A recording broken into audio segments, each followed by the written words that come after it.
Bismillahirrahmanirrahim. Assalamualaikum warahmatullahi wabarakatuh.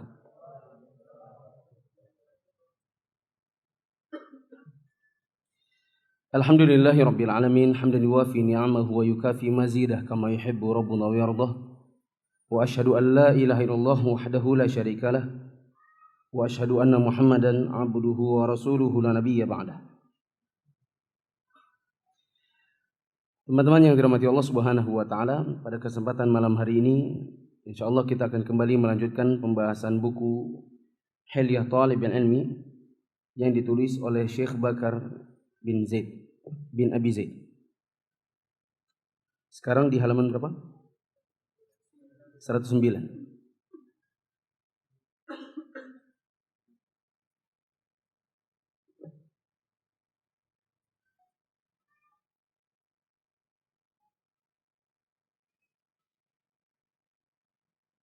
Allah Subhanahu wa taala mengatakan, wa'tasimu bihablillahi jami'an wa la tafarraqu. Berpegang teguhlah kalian kepada tali Allah dan janganlah kalian berpecah belah. Ini menunjukkan bahwa Allah tidak suka apabila kita berpecah belah. Tetapi Rasulullah sallallahu alaihi wasallam mengatakan, "Sataftariqu ummati ala 73 firqah." Umat Islam ini akan terpecah menjadi 73 golongan. Kulluha finnar illa wahidah. Semuanya di neraka. 73 ini kecuali satu. Berarti yang masuk neraka ada 72, satu yang selamat. Maka para sahabat bertanya, siapa yang selamat itu? Maka Rasulullah sallallahu alaihi wasallam mengatakan, "Ma ana alaihi wa ashabi." Yang masuk surga adalah mereka yang berjalan di atas jalanku dan para sahabatku.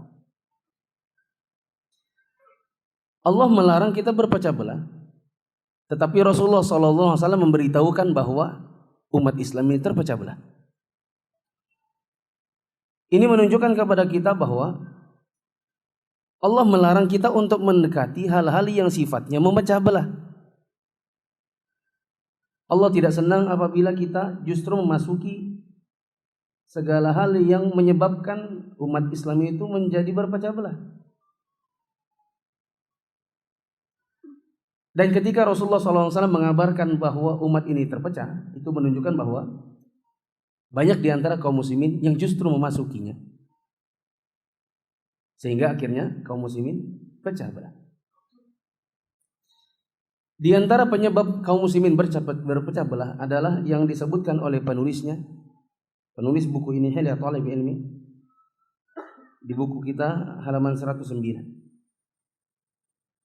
Yaitu sebagian kaum muslimin membuat golongan-golongan, membuat kelompok-kelompok, membuat organisasi-organisasi atau partai-partai yang mereka sebut dengan Islami.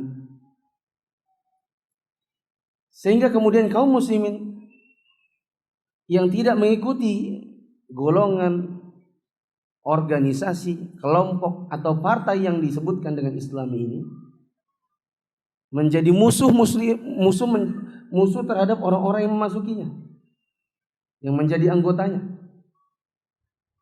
Dan sekalipun kafir, kalau seandainya suka dengan golongan atau kelompok tersebut, maka jadi temannya. Ini yang disebut dengan membangun cinta dan benci, wala dan bara, bukan kepada Islam itu sendiri, melainkan kepada golongan. Mari kita baca di halaman 109. Tidak ada kelompok dan golongan yang menjadi dasar ikatan wala dan bara. Wala itu artinya cinta, loyalitas. Bara itu artinya benci atau berlepas diri. Antum cukup tulis di judulnya, kasih panah, kasih keterangan. Kalau ingin menjadi seorang penuntut ilmu yang sejati, tidak boleh bagi mereka untuk membangun cinta dan benci di atas golongan. Ini maksudnya. Seorang yang dikatakan penuntut ilmu yang sejati adalah orang yang membangun cinta dan bencinya betul-betul di atas Islam. Al-Quran dan Sunnah. Sehingga siapapun, organisasinya kah, sekolahnya kah, yayasannya kah, ustadznya kah, bila menyelisih Al-Quran dan Sunnah, maka dia tidak membangun loyalitasnya kepada yang dimaksud bila memang sudah menyelisih Al-Quran dan Sunnah. Orang-orang Islam tidak memiliki ciri khas selain salam dan Islam. Wahai penuntut ilmu, afwan, saya lupa buka Arab.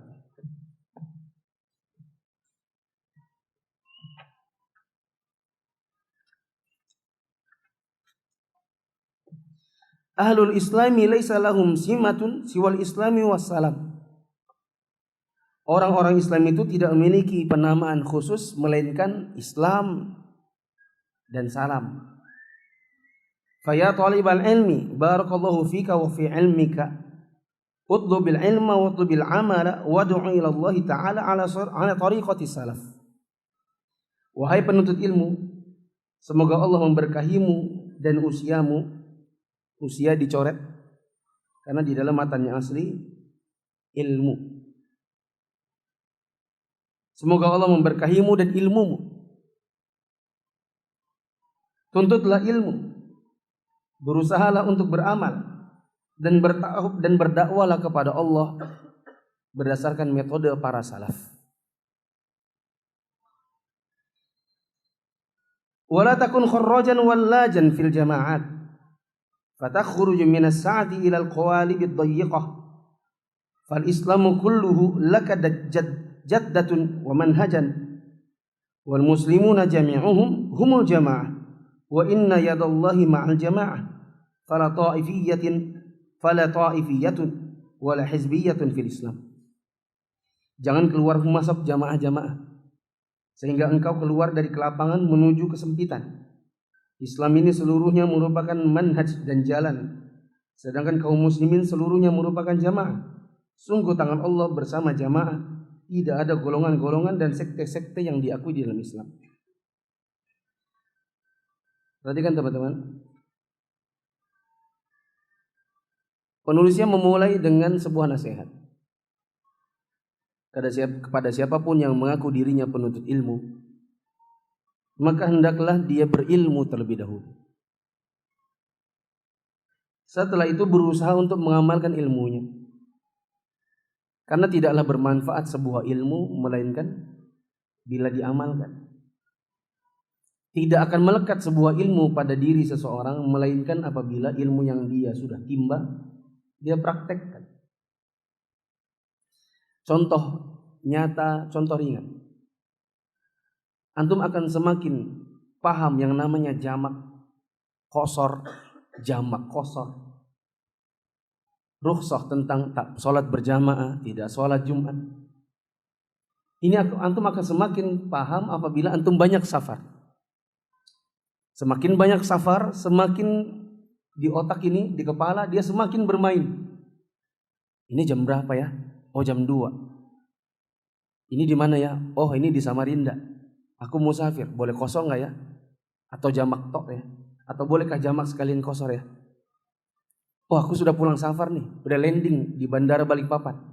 Aku belum sholat asar tadi. Aku sholat apa nih ya? Zuhur tok, asar tok, jamak kosor tok, jamaah doang, atau bagaimana ya? Dia akan terus bermain di kepala apabila banyak safar. Semakin banyak prakteknya, semakin paham antum terhadap ilmu soal jamak kosor. Artinya ilmu itu akan semakin melekat, semakin dipahami apabila dipraktekkan. Dan kita kalau cuma sekedar tuntut ilmu tetapi tidak ada prakteknya, maka dia cepat hilang. Makanya saya katakan ada banyak orang yang ikut kelas tahsin tapi setahun, 2 tahun gak berkembang belajar bacaan Al-Qurannya. Kenapa? Karena tahsin tok. Pulang gak pernah baca Quran, gak pernah ngimami di keluarganya, gak pernah ngimami di masyarakat apalagi. Sehingga ini lisan dia keluh, ini bibir kaku. Kenapa? Banyak belajar tapi tak dipraktekkan bacanya. Ada orang ikut kelas bahasa Arab. Sudah gonta-ganti ustadznya. Dari zaman dulu. 8 tahun udah ikut kajian, gonta-ganti bahasa Arab, gonta-ganti buku, gonta-ganti metode. Wah, kayaknya saya nggak cocok nih ikut nahwu. Kayaknya ikut kelasnya Ustadz anu dulu deh. Itu kayaknya enak, kayaknya enak. Ada permainannya, ada kartunya, langsung praktek, ikut. Setelah dipraktekin kok nggak nyaman, kok susah. Kayaknya ini yang lebih bagus Ustadz anu deh kayaknya. Dia soalnya bagus ngajarnya. Ganti. Belum selesai satu buku, berhenti. Berhenti sana, berhenti sini. Jadi cuma belajar toh. Akhirnya tidak teramalkan, tidak terpraktekkan, maka ilmunya nggak kuat. Maka teman-teman yang dirahmati Allah, kalau kita ingin jadi seorang penuntut ilmu yang sejati, setelah berilmu harus beramal. Dan kata orang, kau praktekkan, kau tahu. Kau ajarkan, kau kuasai. Ini kata dosen saya waktu saya S1. Kata beliau, salah satu dosen saya, kau belajar, kau tahu. Kau ajarkan, kau kuasai. Ini pegangan saya dari saya semester 2 kalau nggak salah. Alhamdulillah saya lulus pertama di angkatan, cum laude, IPK tertinggi. Kenapa? Karena setiap ujian saya bukan belajar. Setiap ujian saya ngajar. Bahkan saya sangat senang kalau ada yang SMS zaman dulu ya. Move, aku mau ke kosmu, bolehkah? Oh boleh banget, sini. Karena saya tunggu siapa yang mau saya ajari. Karena semakin saya ngajarin mereka, nanti di ujian semuanya mudah. Kalau cuma sekedar mengulang pelajaran waktu mau ujian, maka saya cuma tahu. Nanti di kelas waktu ujian mikir lagi. Tapi kalau saya sudah ajari orang-orang, maka saya akan semakin menguasai. Nah, di sini yang dimaksud adalah setelah tuntut ilmu, beramal, dia akan baru menguasai bila antum dakwahkan itu ilmu. Antum baru akan menguasai ilmu agama yang antum sudah timba di setiap majelis-majelis ilmu bila antum punya objek dakwah, siapapun dia. Misal antum ingin mendakwahkan soal kesyirikan, soal haramnya syirik, apa contohnya, apa prakteknya di masyarakat kita sekarang. Ini akan semakin melekat di kepala, semakin melekat pada jiwa.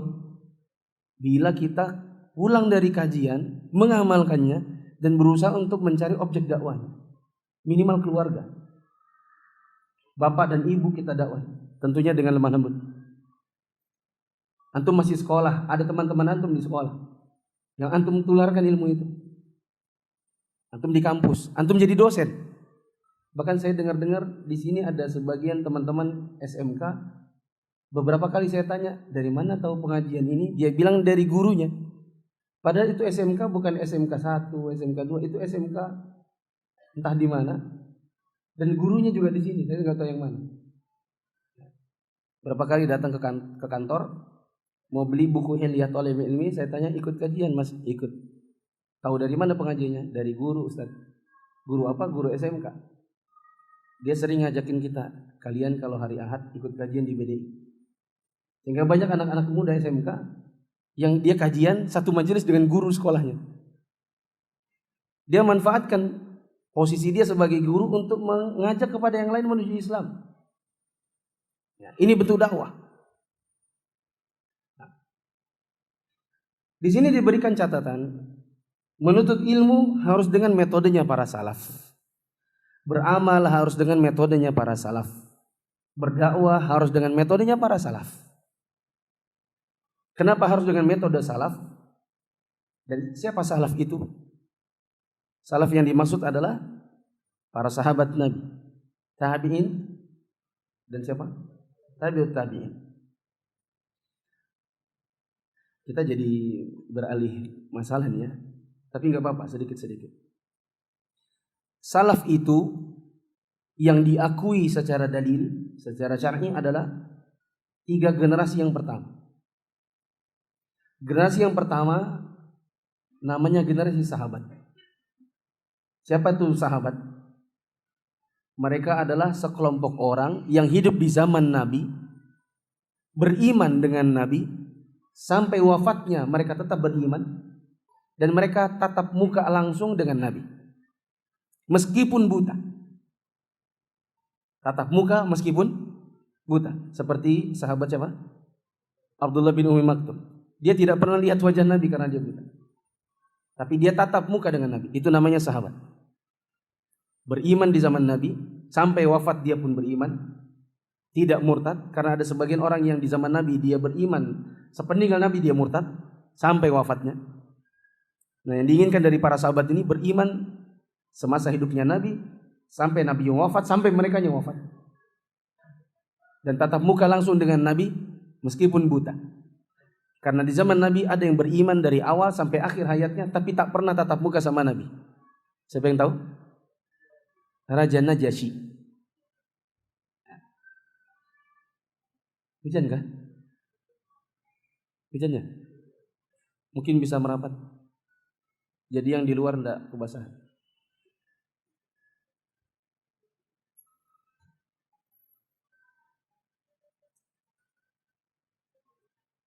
Yang di luar kalau basah bisa masuk. Tapi nanti pas sholat isya keluar lagi.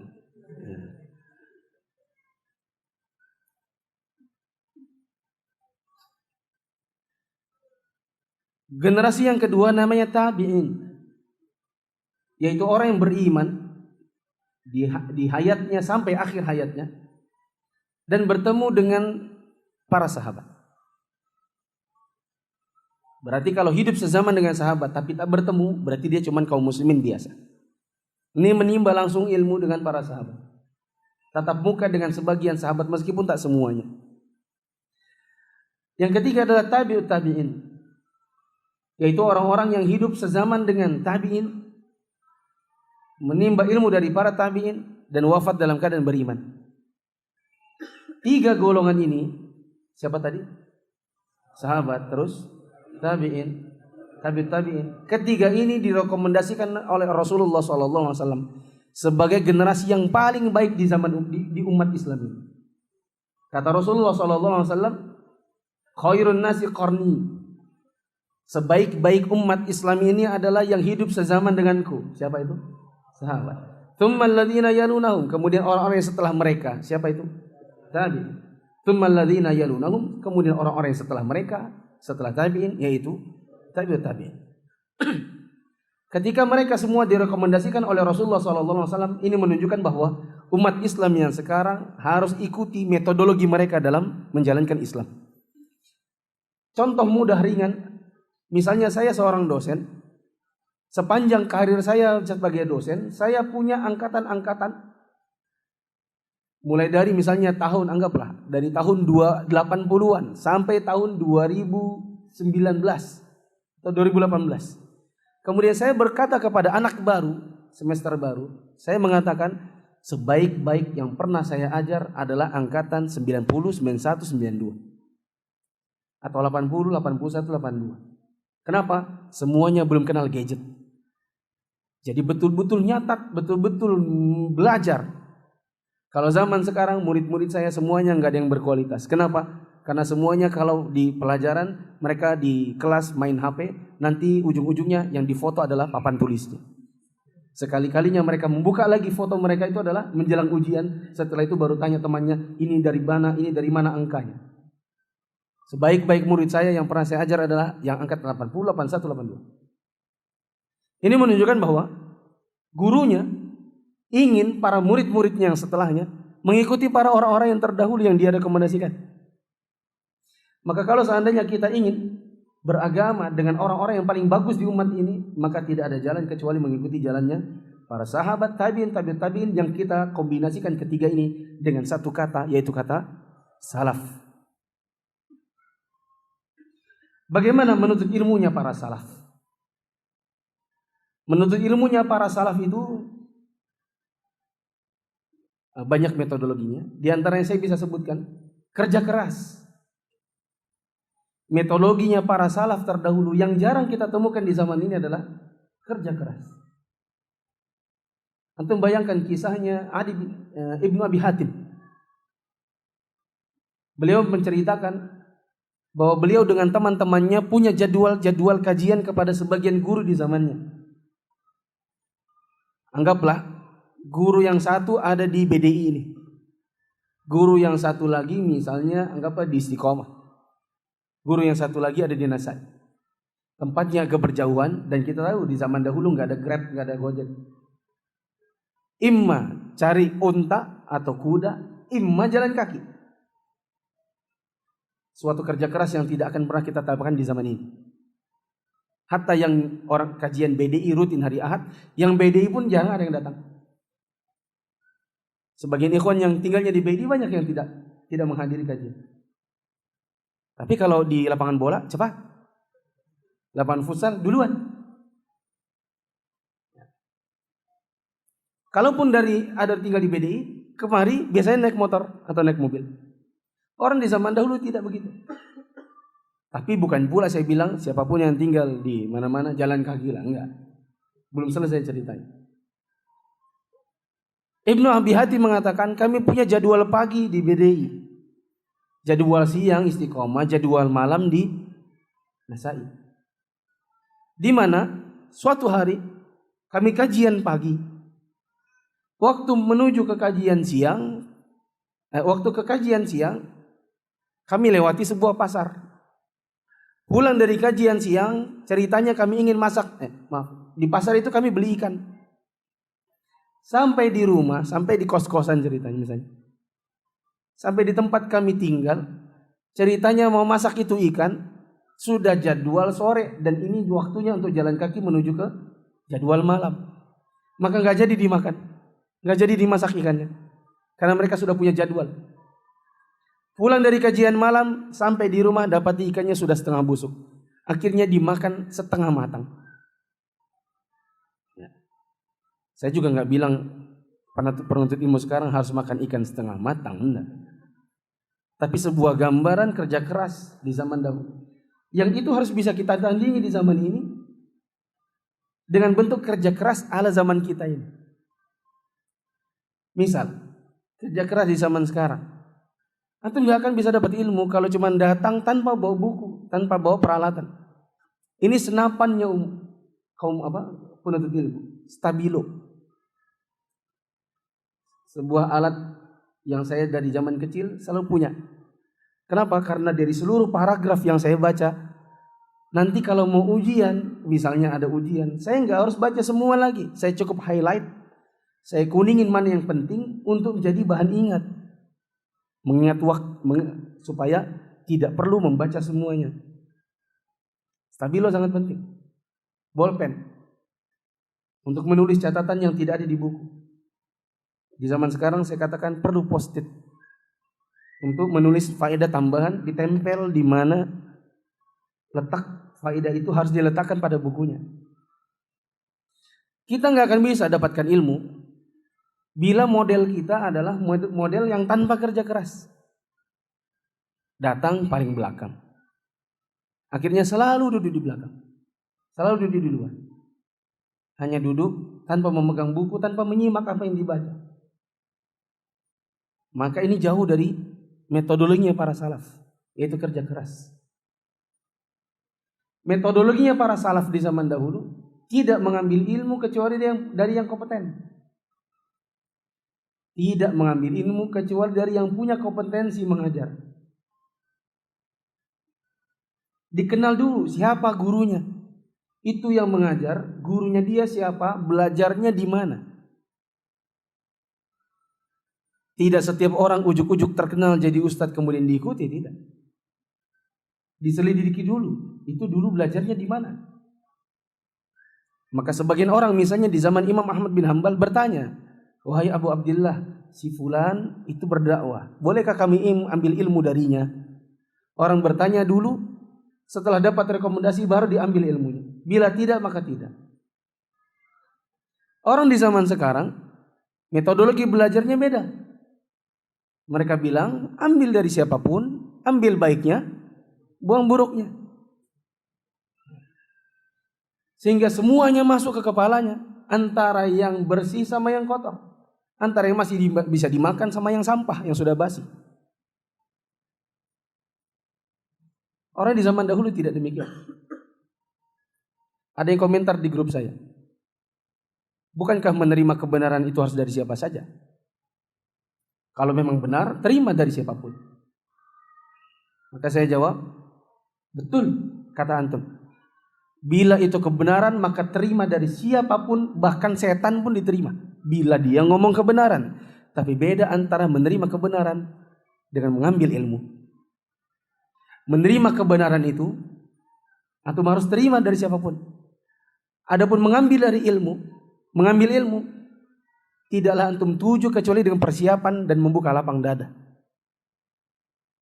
Sehingga dia sangat berbeda. Misal, antum debat dengan anak kecil. Anak kecil itu bilang, nggak boleh loh om, jenggot itu dipotong. Oh dari mana kamu? Aku kan pesantren. Di pesantrenku kan diajarkan hadis Nabi SAW, wa'fu liha. Biarkan jenggotmu bila dia tumbuh. Ah kamu anak kecil tahu apa? Tipis belum lurus. Ini menolak apa? Kebenaran. Padahal apa yang disampaikannya apa? Benar. Maka meskipun dari anak kecil diterima. Kalau memang yang dia ucapkan kebenaran. Saya katakan bahkan dari setan. Makanya sahabat Abu Dzar atau Abu Hurairah yang sedang menjaga gudang makanan Baitul Mal, 3 malam ketemu dengan setan. Bentuknya seperti anak remaja tingginya, tapi wujudnya kayak anjing. Dia mengatakan, aku bertemu dengan sebuah makhluk, seekor makhluk yang setiap malam curi makanan dari gudang. Di malam pertama aku bertemu dengannya, malam pertama dia berhasil mencuri, malam kedua aku pergoki dia, nggak pakai CCTV, tapi langsung tatap mata. Siapa kamu? Aku lihat modelnya kayak anak remaja, tapi kok bentuknya kayak anjing. Coba perlihatkan tanganmu. Dia julurkan tangannya, betul, tangannya mirip tangan anjing. Aku bertanya, siapa kamu? Dia mengatakan, aku adalah jin yang semua bangsa jin tahu bahwa tidak ada yang lebih kuat daripada diriku. Maka aku berkata, kau akan kulaporkan kepada Rasulullah. Maka jin itu mengatakan, jangan laporkan. Aku janji gak balik lagi. Maka aku lepaskan dia. Besok malamnya dia datang lagi. Aku katakan, malam ini gak akan kulepaskan. Kau akan kulaporkan kepada Rasulullah. Dia berkata, jangan laporkan aku kepada Rasulullah. Sebagai imbalannya, kau kusuap dengan sebuah ayat. Yang kalau ayat ini kau baca, maka syaitan-syaitan akan lari darimu. Aku berkata, betul ya? Awas kalau botek. Iya betul. Apa itu? Ayat kursi. Karena aku sudah berjanji, maka aku lepaskan dia.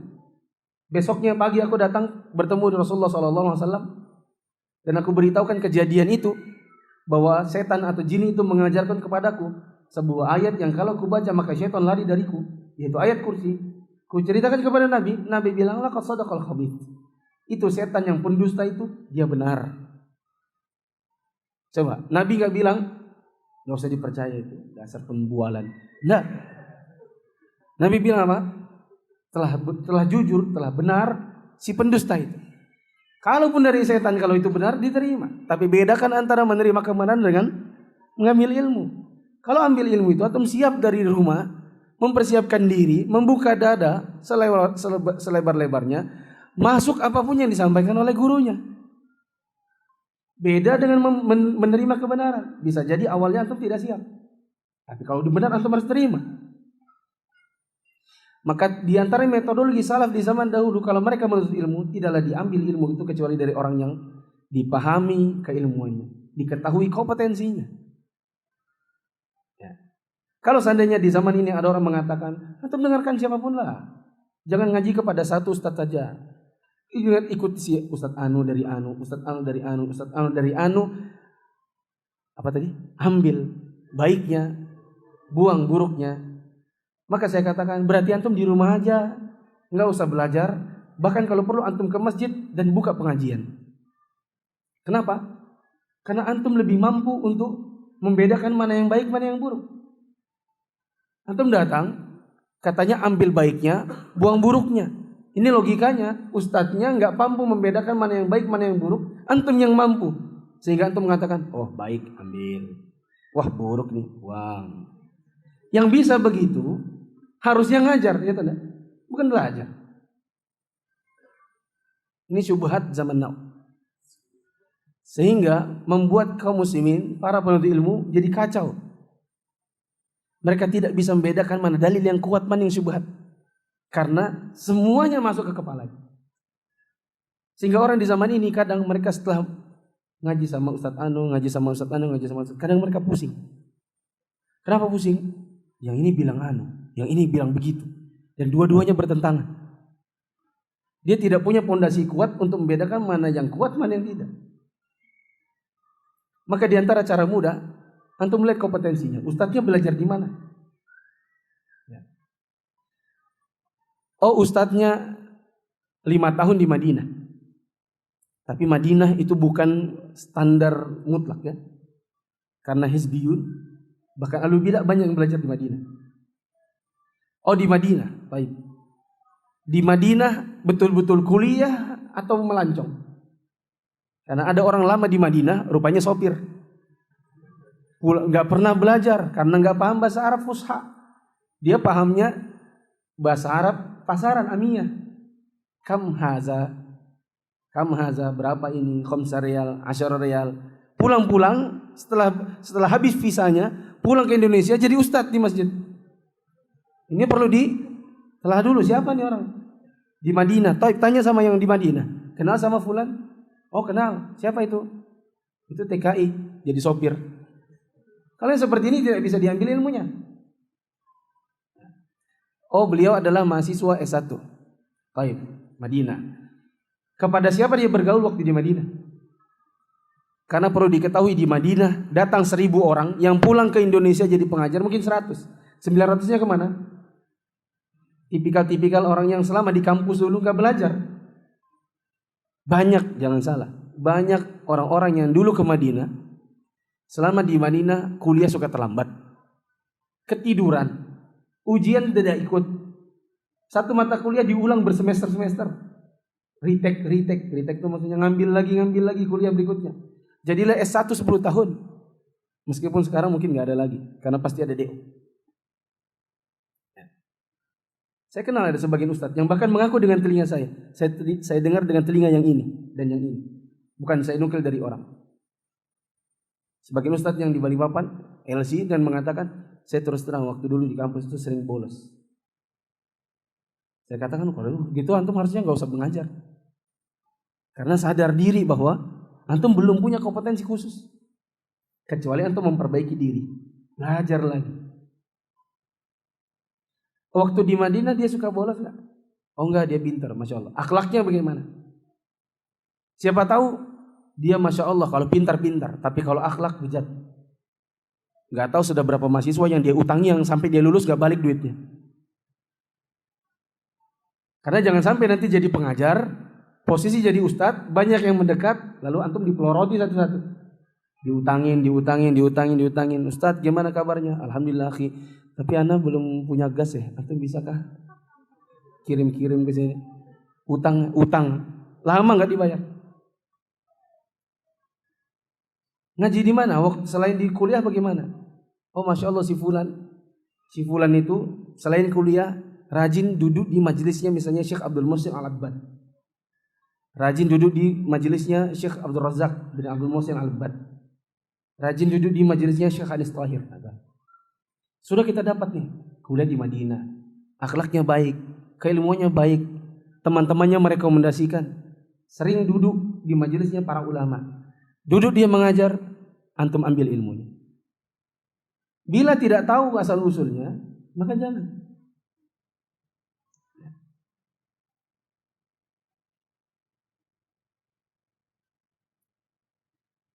Metodologinya salaf adalah beramal. Dan dalam amalan mereka, ciri khasnya mereka haruslah 2, yaitu ikhlas dan sesuai tuntunan. Metodologi beramalnya, beribadahnya para salaf terdahulu ada 2 ciri khasnya. Ikhlas karena Allah. Imam Malik rahimahullah, antum tahu punya kitab namanya Al-Muwatta. Sebagian guru saya di Saudi dulu mengatakan, di zamannya Imam Malik nama Muwatta itu banyak. Banyak orang yang mengarang buku dengan judul yang sama, Muwatta. Tapi Muwatta, Al-Muwatta yang sampai di kita ini sekarang, yang dikenal adalah Al-Muwatta karya Imam Malik. Apa yang bedakan? Niat. Perlu diketahui selain Al-Muwatta, Imam Malik itu punya buku yang dulu pernah dikuburnya dan sudah tidak tahu kemana. Ketika ditanya sebagian muridnya, kenapa kok bukunya yang ditulis kemarin dikubur? Dia bilang, setelah ku introspeksi diriku ini, aku tulis buku yang itu bukan betul-betul karena Allah, tetapi niat-niat yang lain. Sebuah keikhlasan. Makanya para ulama mengatakan, maka lillahi yabqa. Sesuatu bila dia dihasilkan karena Allah, maka dia akan lebih langgeng.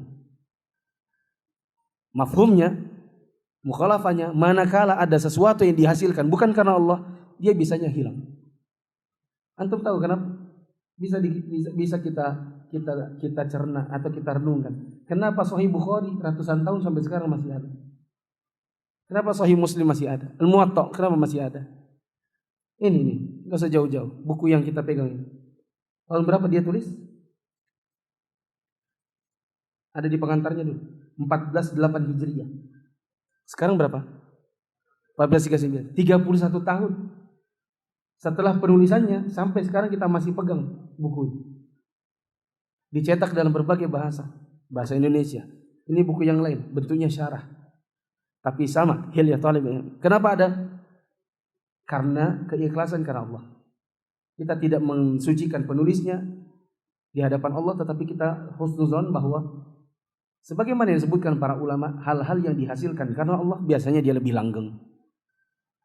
Maka kalau antum berdakwah, bikin yayasan, bikin sekolah, bikin pesantren, kalau dia karena Allah, insya Allah dia langgeng. Insya Allah dia langgeng. Akan terus ada muridnya sampai bertahun-tahun. Karena kita dapati ada sebagian sekolah yang dibangun awalnya baik, tapi lama-lama dia hilang.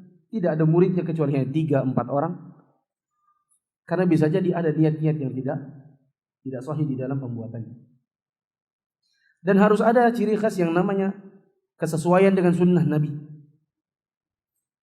Tidaklah para ulama terdahulu dari kalangan sahabat, tabi'in, tabi'ut tabi'in, melainkan mereka beramal harus nyocok dulu dengan amalannya Nabi SAW. Prinsipnya orang terdahulu mendingan sedikit tapi sunnah ketimbang banyak tapi enggak sunnah. Mending sedikit tapi jelas ada dalilnya ketimbang banyak enggak sesuai sunnah. Apalagi sudah banyak capek lagi, ternyata enggak ada pahalanya. Antum bayangkan kalau antum umroh, semoga Allah berikan rezekinya. Antum umroh, antum ditaruh di lantai 14 hotel. Suatu hari mati hotelnya. Tapi saya belum pernah ketemu hotel di Mekah mati lampu. Tapi anggaplah mati lampu. Antum umroh, antum naik lantai 1, 2, 3 lewat tangga darurat. Sampai lantai 14, antum lupa kuncinya. Kuncinya antum titip di resepsionis. Marah nggak kira-kira? Kesel teman. Kesel. Tapi mau nggak mau antum harus turun lagi. Inilah ibarat amalan seseorang yang dia kerjakan capek, tapi nggak ada pahalanya. Kenapa? Karena nggak cukup kuncinya. Beramal itu ada 2 kuncinya, ikhlas dan sesuai sunnah, ittiba. 2 kunci yang harus ada. Bila tidak ada satu di antaranya, maka percuma. Nggak akan diganjar dengan pahala, tidak akan berbuah surga. Ini ibaratnya orang yang sudah capek naik ke lantai 14, lupa kuncinya, bagaimana mau masuk? Ibaratnya pintu kamar itu adalah surga, gimana mau masuk? Nggak bisa, karena ketinggalan kuncinya di bawah.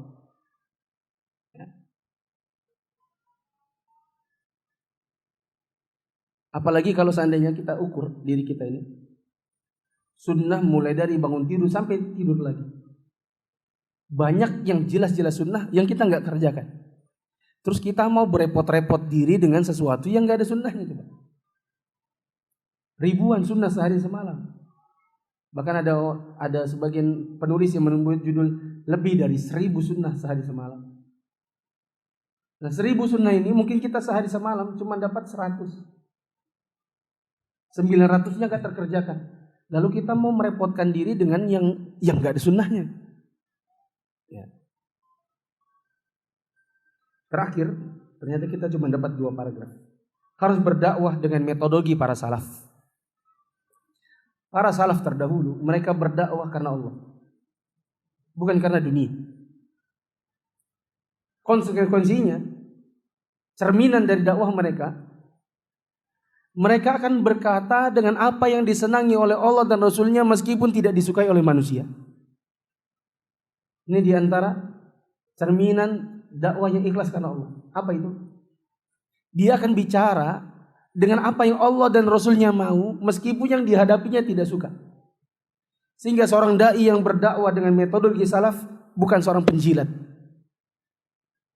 Dia tidak akan berdakwah dengan apa yang dimau umat, tapi apa yang dimaui oleh Allah dan Rasulnya.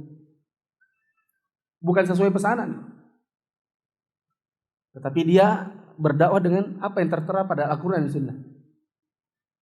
Misal, di dalam Al-Quran dan Sunnah, hak Allah yang paling besar adalah tauhid. Maka berdakwahlah orang yang ikhlas karena Allah tentang tauhid. Menjauhkan manusia dari syirik. Meskipun sebagian orang mungkin tidak suka. Mungkin sebagian dari orang ada yang kemudian di luar mencemooh atau membuat fitnah. Bagi dia enggak ada masalah karena itu tantangan dakwahnya. Tapi yang penting apa yang menurut Allah dan Rasulnya itu yang harus disampaikan. Bukanlah metodologi para salaf apabila seorang dai berdakwah dengan dakwah pesanan.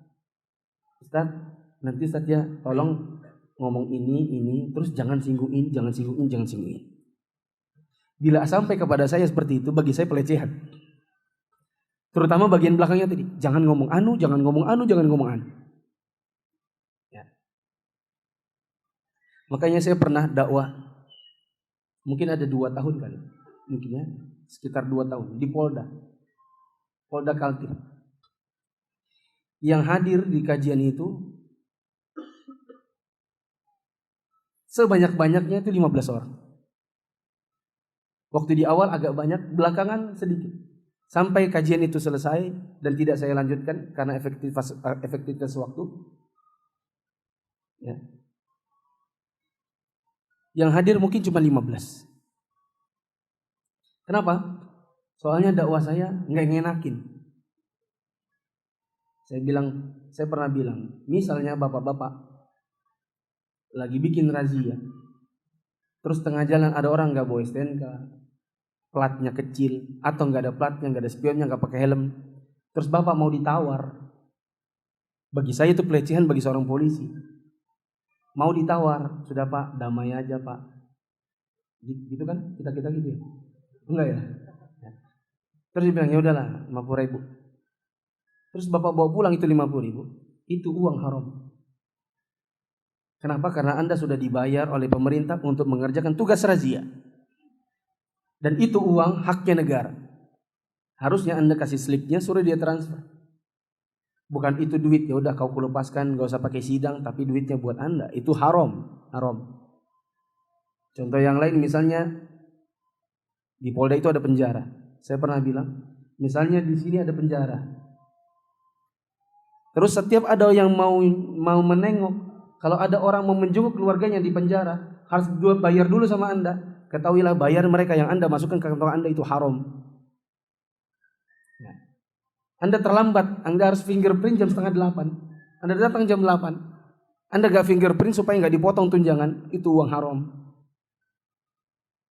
Ada orang bersidang atau berkasus, Anda panggil, ingin diringankan kasusnya, atau kong kali kong bagaimana supaya tidak jadi di penjara, tidak diperkarakan, Anda dibayar, maka itu uang haram. Ya. Meskipun para polisinya tepuk jidat, ternyata. Ya. Aduh. Lama-lama sebagian gak ikut. Kenapa? Mengganggu. Itu ya, terganggu keuangan. Gak bisa lagi dapat ceperan.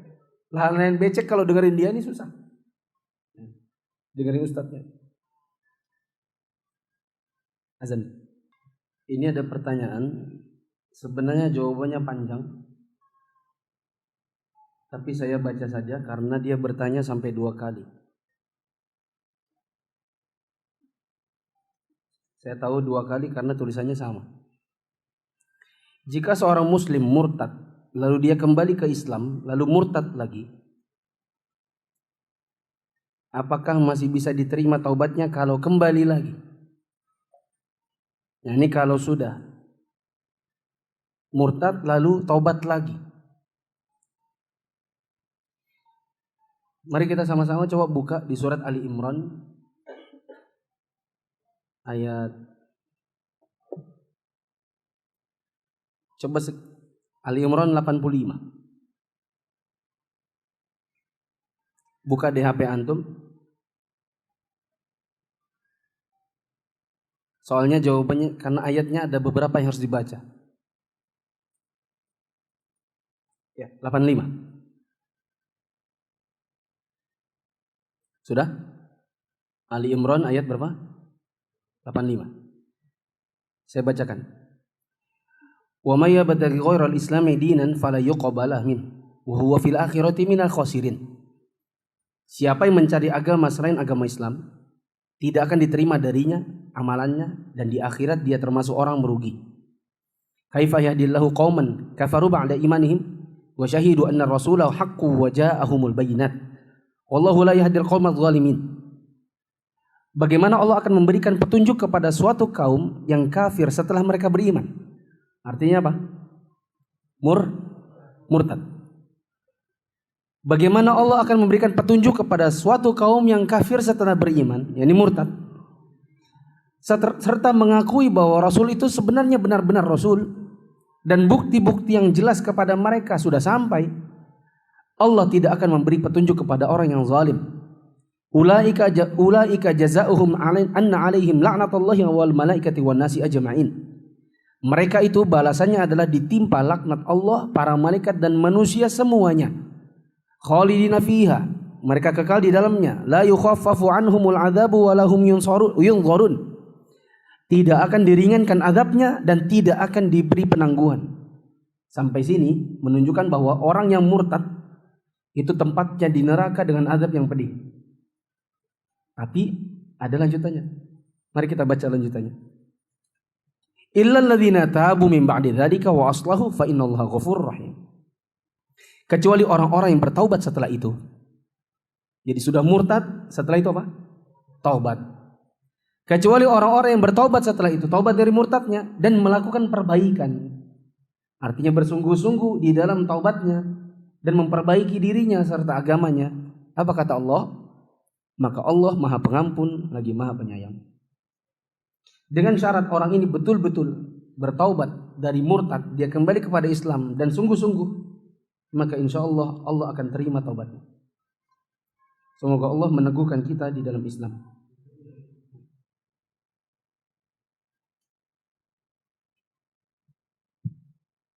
Dan kita ada lihat sebagian orang-orang public figure gitu ya, murtad setelah itu masih Islam lagi.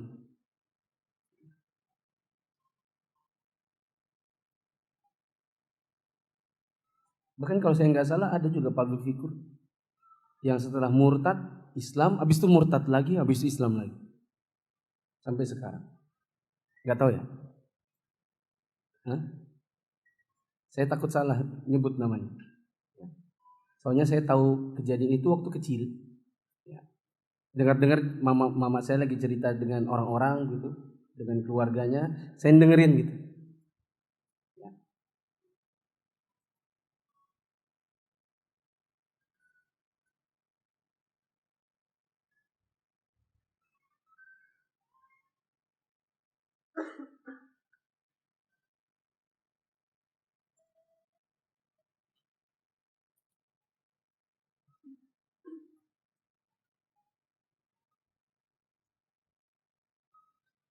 Kita pernah berbuat maksiat lalu taubat. Namun ketika istiqomah berhijrah sering timbul rasa takut bahwa Allah tidak mengampuni kita. Ini dari syaitan. Ini kan janji Allah. Siapa yang bertaubat Seperti tadi. Ya, illal ladzina tabu wa aslahu. Wa innal ladzina tabu min ba'di dzalika wa aslahu fa innallaha ghafurur rahim. Kecuali orang-orang yang setelah mereka bermaksiat, bahkan ini bukan cuma maksiat, murtad. Setelah itu taubat dan memperbaiki diri, ketahuilah Allah Maha Pengampun lagi Maha Penyayang. Coba bayangkan kalau seandainya murtad saja ada pengampunannya bila sungguh-sungguh, bagaimana lagi cuma maksiat? Saya tanya, mana yang lebih parah, murtad atau zina? Murtad. Maka kalau ada bisikan-bisikan demikian, takutnya tidak diampuni, ketahuilah itu bisikan syaitan. Tapi saya kok habis taubat kok malah dibisiki syaitan, Ustaz? Hah? Maka jawabannya, syaitan itu enggak tertarik sama orang kafir. Syaitan itu tertariknya sama orang mukmin karena itu yang bisa digoda. Kalau kafir untuk apa? Sudah kafir juga. Ya. Makanya ada sebagian sahabat yang datang kepada Nabi SAW. Mereka bilang, ya Rasulullah, di kepala kami ini ada kalimat-kalimat yang suka berdengung di kepala, yang pengennya kami loncat aja jadi pecah kepala kami, jadi mati sekalian, nggak usah dengar lagi. Apa katanya? Siapa yang ciptakan bapakmu? Ku jawab Allah. Siapa yang ciptakan mamamu? Allah. Siapa yang ciptakan kamu? Allah. Siapa yang ciptakan Allah? Aku tidak bisa jawab. Ya Rasulullah, gimana ini? Ya. Maka Rasulullah SAW mengatakan, dzalika imanun khalis. Atau sebagaimana disebutkan oleh Rasulullah, itulah iman yang murni. Karena kalau orang kafir, syaitan nggak tertarik. Udah kafir, ngapain juga? Dibisiki, ayo berzina. Dia sudah lebih parah daripada zaman zina, yaitu kafir. Tapi kalau dia datang kepada orang mukmin, memang itu yang diinginkan supaya kita, ya seperti tadi. Kamu dosamu terlalu banyak, bro. Jadi nggak diampuni, bro. Susah, bro. Iya kak, nggak diampuni kak. Akhirnya lama-lama udah balik aja, ngapain? Paling juga nanti masuk neraka bentar aja. Nah, nanti kan yang penting kamu kan, apalagi kamu sudah tahu kan bahwa syirik itu, kalau kamu tidak syirik, meskipun berzina mencuri kan bisa masuk surga, udah nggak apa-apa. Yang penting nggak syirik, gitu kan? Akhirnya iya juga ya. Ya, akhirnya berzina, mencuri. Yang penting nggak apa? Nggak syirik. Ini semua dari mana? Syaitan. Ya. Wallahu a'lam bishawab. Subhanakallahumma wa bihamdika asyhadu an la ilaha illa anta astaghfiruka wa atubu ilaik. Wassalamualaikum warahmatullahi wabarakatuh.